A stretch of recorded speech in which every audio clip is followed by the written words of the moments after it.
talk to your kids about dyslexia in an empowering way. Hey, I'm Lydia. I'm a dyslexia interventionist. I'm also the founder and director of Jump Reading, and we provide online reading intervention for dyslexic and struggling readers. A big part of my job is helping you navigate this conversation. When you're approaching this conversation, there are three really important components, and we're going to go through all of them. The first is that you change your mindset around it.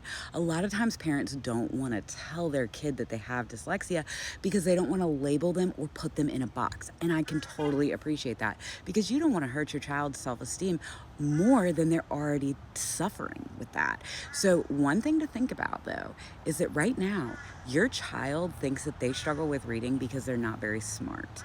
And so when you give them a reason, when you give them the label, it's actually really liberating. All of a sudden, there's a reason that they struggle with reading, and their thought process goes from, I'm so stupid, that's why I can't read, to, oh my God, there's a reason. It has nothing to do with my intelligence. And that is extremely empowering. Second thing is that dyslexia is not curable, but change your mindset around that too, because we don't really want it to be curable.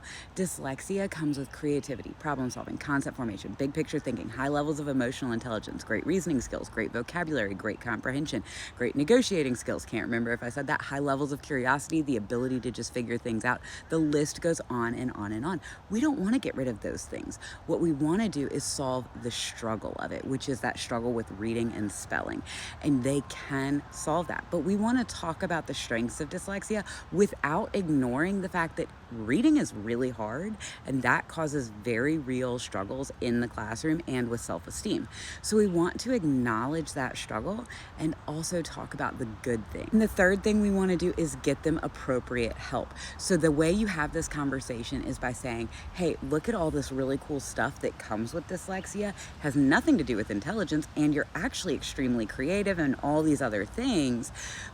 But reading is really hard, and we're going to get you the help that you need. You are not going to struggle forever. Obviously, then you're going to want to get that support, and you can do that by establishing an IEP at school, an individualized education plan, or you can get outside intervention, and what you're looking for is Orton-Gillingham reading intervention. You don't want just a general tutor. You want someone who specializes in Orton-Gillingham. Add those three things together, and it is a game changer. You are going to notice your child's self-esteem improve, their confidence, their reading skills are going to improve. It's all going to get so much easier. Their anxiety is going to come down.